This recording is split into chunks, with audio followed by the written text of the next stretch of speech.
This is the Risk Grandnovice Series, where I, a Grandmaster on the free-for-all ladder, share a lower ranked game.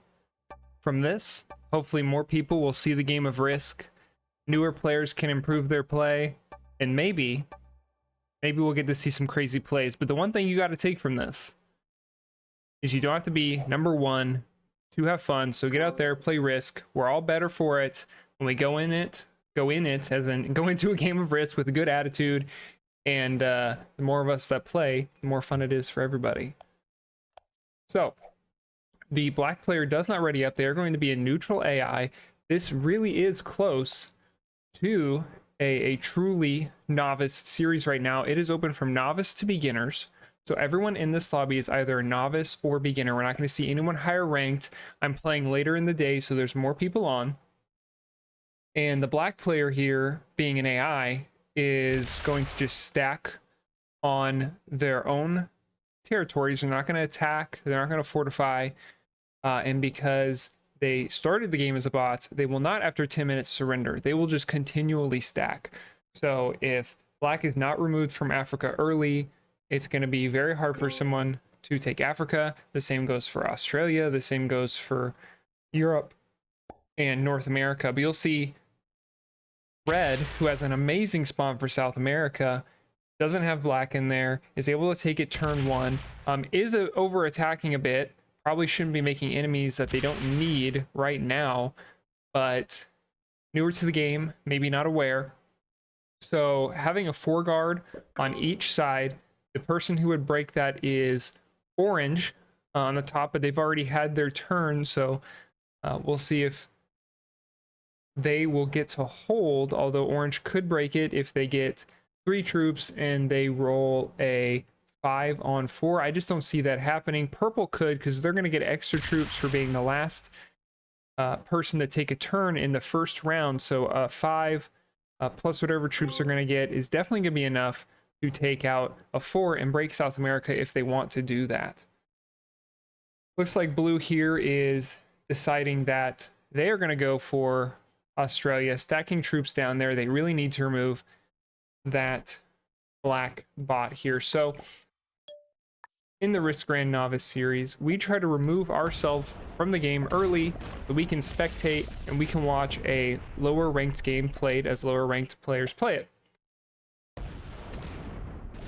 So we just take out our troops right in the very beginning, make ourselves very easily removed.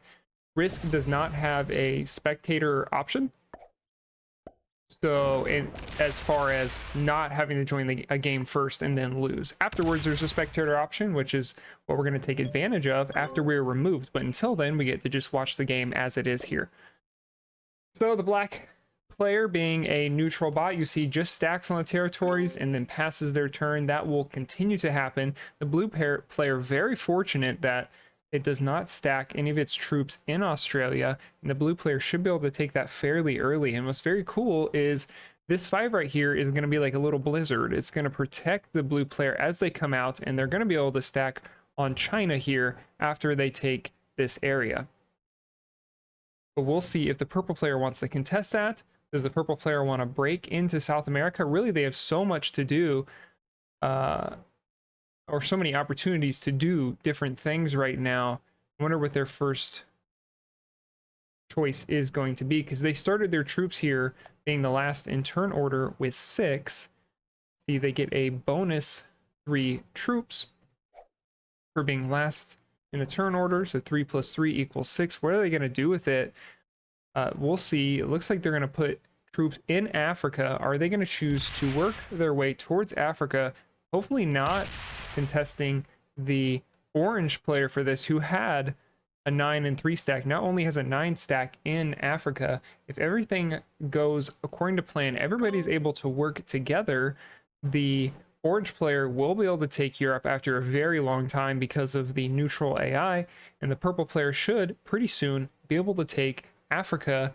And with a strong guard so far on that area, I don't think the red player will be able to break it. But let's see if the orange player wants to play nice.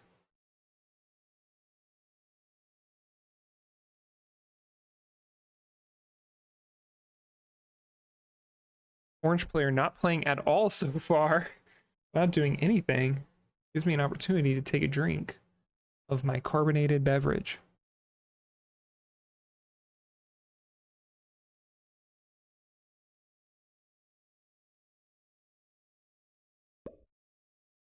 Orange player is making moves now. They're going to stack up there towards North America. Are they just doing it for an easy card?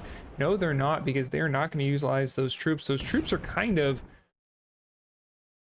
in a way, stacked in a way that's going to be hard to do anything with them as far as progression towards taking a continent, because of the neutral AI in the top left are going to make it so this 5 cannot make its way very easily over to Europe.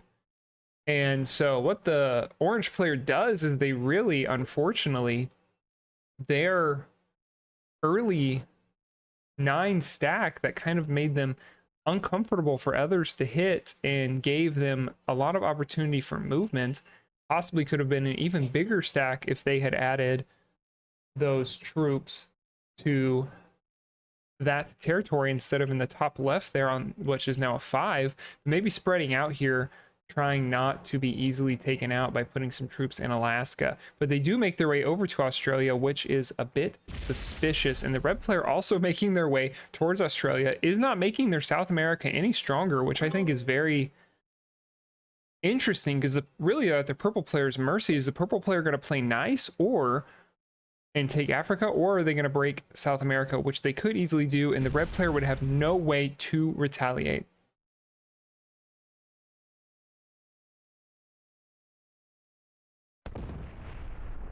The blue player really playing with fire, not taking out the black player from the bottom right, maybe just wanting to remove the other player down there, which was the purple player, wanting to get that 2 out of there. The purple player was not showing signs of wanting to go into Africa. Not sure I like that move. Once again, we are going to be just using all of our troops and passing our turn. See, we have here now the neutral AI has added to their spot in Australia. So if you are the blue player here, you really should have just knocked it out while you had it out of the way. Or could get it out of the way, right? Because now it's going to be much tougher. It was a 6-on-2, now it's going to be a 7-on-3. It's just going to get worse from here on out, especially as the black player's spread of territories goes down. So when they have 4 territories, it's going to have 3 troops. It's going to put those 3 troops on 4 of those. It's going to put 3 troops each on 3 of the 4 territories, leaving 1 open. So eventually, when we get down to 3 territories for the neutral AI, it's going to put 1 on each. And then when we get down to 2, it's going to split between the 2. It's going to be a little uneven. And then when you get down to 1, they're all 3 going on that same stack. What does the orange player choose to do here? They have been all over the place. Were they putting that 5 down in the top left Alaska to be able to line up and remove me from the game? The yellow player, it doesn't seem like they're doing that. They're just tacking all over the place.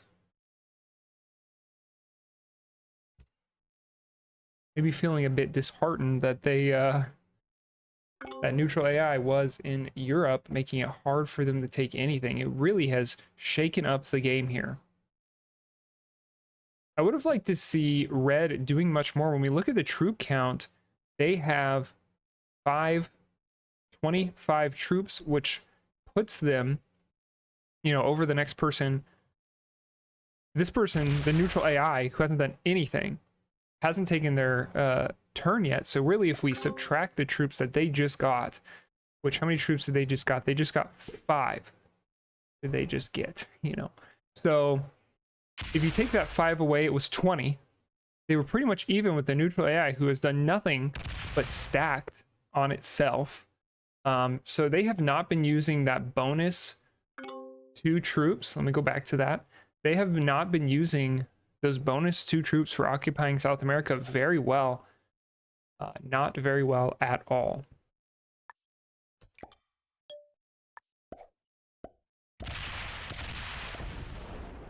And it has been a while since I've gotten this deep into the game without being removed and having to go to spectator mode. I'm kind of enjoying it.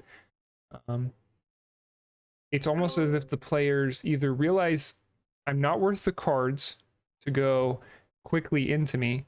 Although the orange player is lined up, if they wanted to do it, they could take me out. It's almost as if I'm not worth the cards, or they don't recognize that they could take me out. So the purple player does choose to take Africa and is going to play nice with the red player. I think that's very interesting, leaving this light guard here.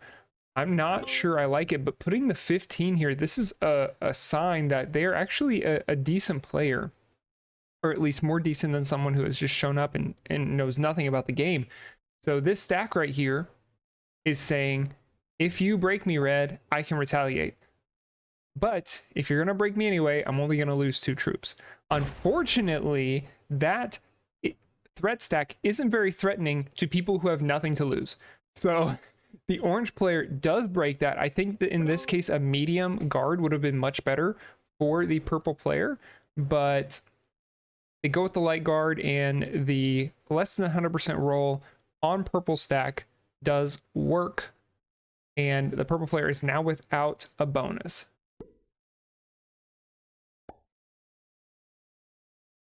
The red player playing a bit better with their troops now. At least they are starting to do stuff in the South America area. They roll a 6 onto the orange player, and the orange player is really getting picked apart right now. And I like how they're lined up here.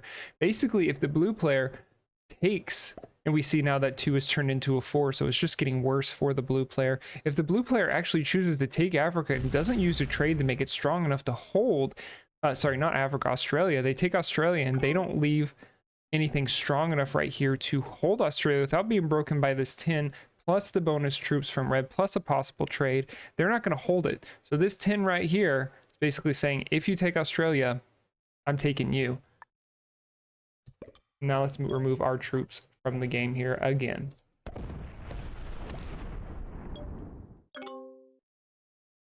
So we are now down to 2 troops slowly being removed from the game.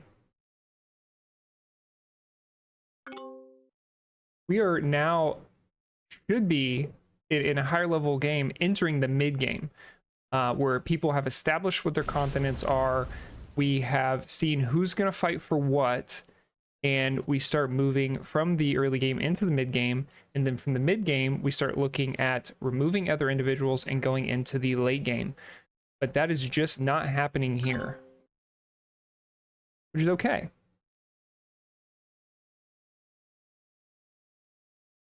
I don't blame anyone, because the neutral AI has really thrown a wrench into the larger bonuses of North America and of Europe, and has stopped. Oh, it looks like the yellow player, myself, is going to be removed. So now we're going to, congratulations, orange player removing me.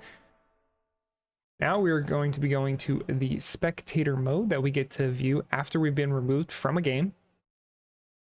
And these neutral AI stacks have really just messed with anyone getting some very powerful stacks. Very interesting. The orange player kind of just flailing around, does a little laughy face there. I don't think they even rolled 100% roll, so they're either laughing. Yeah, they rolled a 4 on 2, which is not 100% roll, so they're either laughing because they wanted it to work and their rolls haven't been working, or because they know they're not playing very well, and you know, they get a little laugh out of that. It's fun. It's fun. They're having fun. That's why we're here. That's what we're doing. So I like the attitude from the orange player, keeping it light. Let's see what the red player chooses to do here. Getting even stronger. Very interesting play. Oh my gosh, just choosing to smack the orange player right back. That was an interesting choice, and looks like they might even decide to remove their guard. So they're going to hit the neutral AI right now, which is not a good use of troops. And what that's actually going to do is, if the blue player has a trade on 4, especially a big trade on 4 right now, they should be able to take and hold Australia.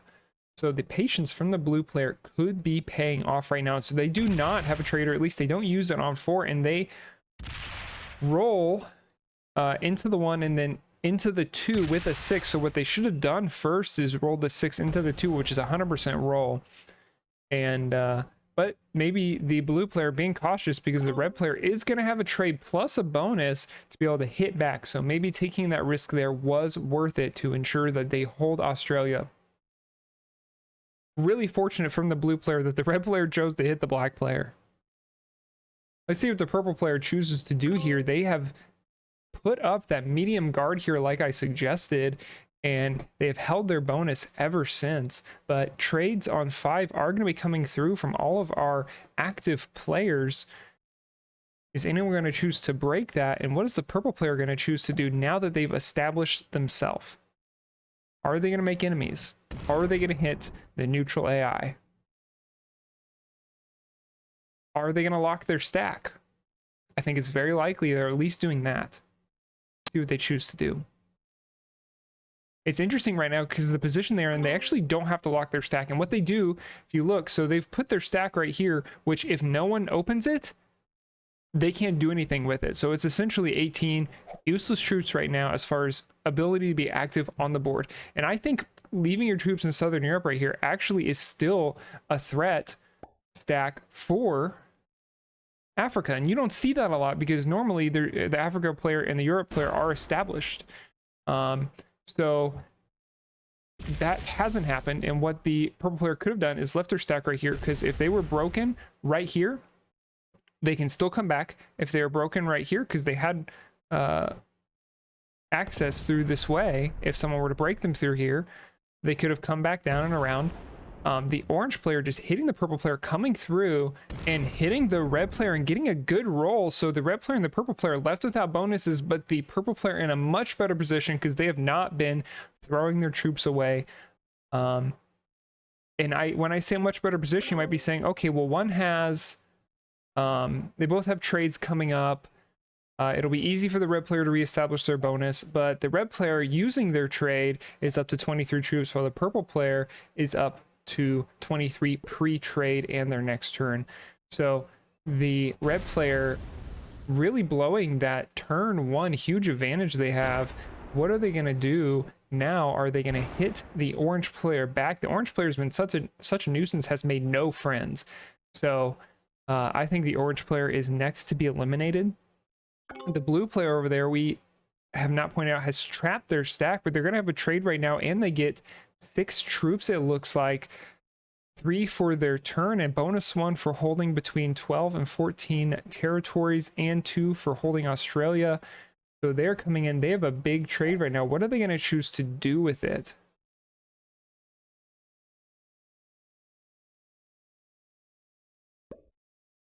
That is a big stack right now in the game. That is a very scary stack. That is more than the orange player has. They are going to hit the red player once. Are they just going to start lining up to take Asia? That would be ridiculous and amazing, and I'd love to see it in this game. It does look more so that they're lining up to take out the orange player. They have great lines right now, and with the orange player having no friends, I see that happening very soon. The purple player here, I assume is just going to retake Africa and sit, maybe leave lighter guards now that the orange player show that if they're going to break you, they're going to do it. And I think the orange player is going to get 3 troops on their next turn. So a 3 is not 100% roll on anything, right? No other players. I suppose on zombies it might be. I'd have to relook. But in this game right now, a 3 is not 100% roll on anything. To be safe, I would leave each of these guard stacks a 3 itself, because the 3-on-3 is definitely not going to work very well. And then you're just trusting red's not going to break you, and you've had a very good relationship with red so far. And actually, the purple player, let's see if they're going to do that. They're going to leave 3 stacks everywhere. No, so they're going to leave their stack in a way that says, they have access to all over the board right now.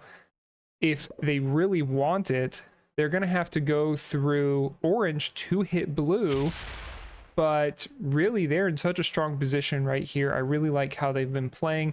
They have displayed a lot of risk knowledge, a lot of established what the community is doing, risk knowledge, having those light guards, changing it to a medium guard, and having a threat stack, and now lining up that stack to be able to hit the red player. Because if you look, the red player right here is all in one line. and has just wasted troops on the neutral AI for some reason. So I guess pro tip, if you don't have to, and it's not in your way, putting troops into a neutral AI when there's other active players on the board is a very hazardous thing to do. So, especially if it's not a role that is successful. So the blue player right now could have eliminated the red player. Instead, are just going to take the orange player out of North America. If the orange player has a trade on 4, it's going to be very dangerous, although the blue player does have enough troops to be able to take out the orange player right now for those 4 troops. The orange player actually surrenders, so let's see if they continue going through and taking those 4 cards. At this point, with how much you've invested, it is worth it to take those 4 cards, even though a trade, a forced trade-in will not happen from taking out the orange player, but they will be sitting on 5 for the next go-around. It's funny, they almost took Asia, and they might actually take it at some point. It wouldn't surprise me, but I think the purple player won't stand for that. And so now the purple player is going to have a decision to make.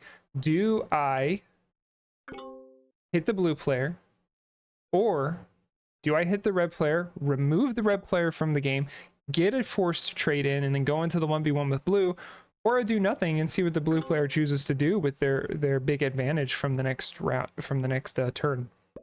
So the blue player actually lines up on the red player, trusting the purple player not to hit. That's very interesting. What is the purple player going to choose to do? It looks like they might be going into the blue player. They could have removed the red player from the game, guaranteeing them 3rd place. But looks like they're choosing to go into the blue player. This is very interesting right now. Maybe the purple player not very confident in their 1v1 skills.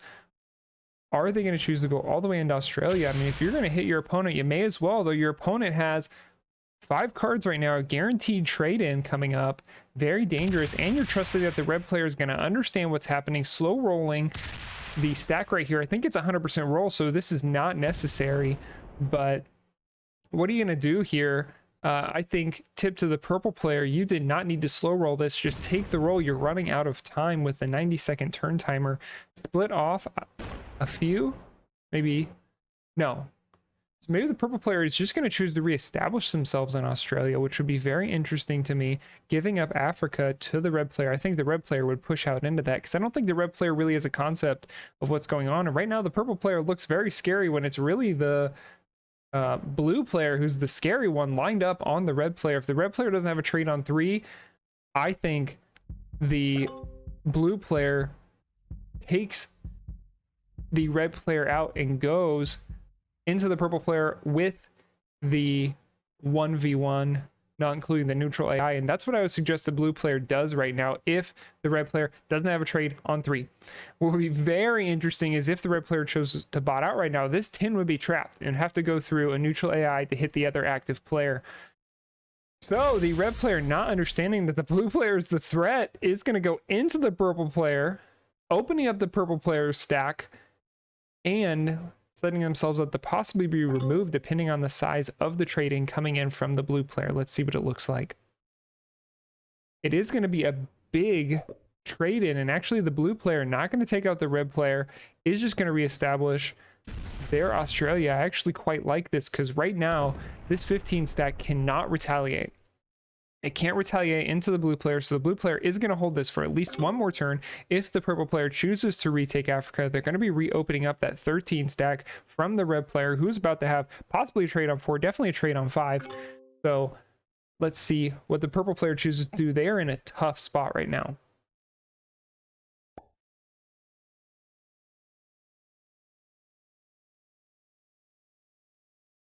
They're really trapped right now. Their only card to take is on the red 1.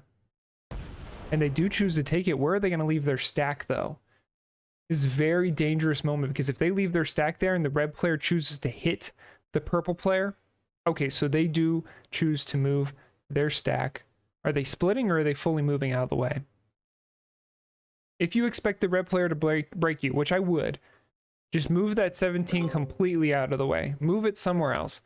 But no, does not move, just leaves this light guard here, which is not going to stop anybody at this point. It's not scaring me. It's not going to scare the blue player. Although if the blue player does hit it, it's going to open up purple player to retaliate. If the blue player just does, the blue player honestly right now could just take Asia. If the blue player took Asia, the purple player could break it with a trade on 5, but then the blue player could just come back if they really wanted to, as long as they don't open up that 16 and it doesn't get fortified out. Right now, the red player really probably only sees one way to go, and that's through the purple player. I can't believe this is going to happen. This is going to hand the game over to the blue player. Oh my gosh, the purple player pushing the red player, not realizing that this was not necessary. Yep, the purple player is saying, why would you do this? You shouldn't have done that. You are handing the game over to the blue player. Purple player realizes that now they go from a strong candidate for second place to and possibly even first place, to a likely candidate for fourth place behind the neutral AI. So, lesson to be learned, probably shouldn't have put your stack there in the face of someone who's about to get a trade, has showed they don't quite understand the situation they're in with blue player lining up on them. And right now the purple player has 5 cards, 14 troops. They're worth taking out, and the blue player has the capacity to take them out. Let's see if they choose to do it. A 3-on-1 is not 100% roll, so this is risky right here, but it does work. It does work. So looks like the purple player unfortunately is going to take 4th place, which is a shame, because the purple player really showed, and they actually are going to surrender, and they're going to guarantee their 4th place now, which is a shame because the purple player really showed a lot of game aptitude right now. They understood what was going on. They could see what was going to happen, but they just put their stack in the way of someone who had a larger stack and didn't, you know, have the game sense of how close it was to ending and the effect they were going to have on that. So, is the blue player going to give red the 2nd place and take out the neutral AI? No. The blue player is just going to go into the red player. I might like to see the blue player cripple the red player, take out the neutral AI, and move on. I don't know how that impacts ranked points, but what I do know is it's the nice thing to do, as long as the other player doesn't consider you stalling. Looks like that is going to be the end for the red player. The blue player having plenty of time. Congratulations, red player. Your move got you a better placement. Got you a better placement than the purple player, who I think, no offense, the purple player who I think looked better in this game. But your early bonus and your lineup on Australia, I think showed potential. I think it showed that you had something going on there, and I really liked the idea. Going into the AI more than you needed to, taking less than 100% rolls when you didn't have to, I think that's something to work on and to think about. But right now, we're not talking about the red player. We're not talking about the purple player. We are celebrating the blue player. We're celebrating the blue player and their W right now. 100 troops to the now 16 of the neutral AI. This is going to go to the blue player, and congratulations, blue player. And let's get to the end here and let's see these ranks. This was a really fun game. This was an example of a classic fixed game where people went in, they played, and it was relatively simple. It was straightforward. I think if anyone went into this game, anyone who went in this game had a chance to leave with a W. I think is a good way to put it, except for the neutral AI. That one did not. But I suppose maybe if the blue player surrendered and leaving the neutral AI the only one left. But this was a great game to watch. Let's see what the ranks are. We see the spread right now. Beginner, novice, beginner, novice. What an awesome look at how newer people are playing the game. Hopefully you enjoyed watching this. Hopefully they enjoyed playing it, and we learned something from it too. This is the Risk Grandnovice Series. Just remember, you don't have to be number 1 to have fun. Get out there and play some Risk.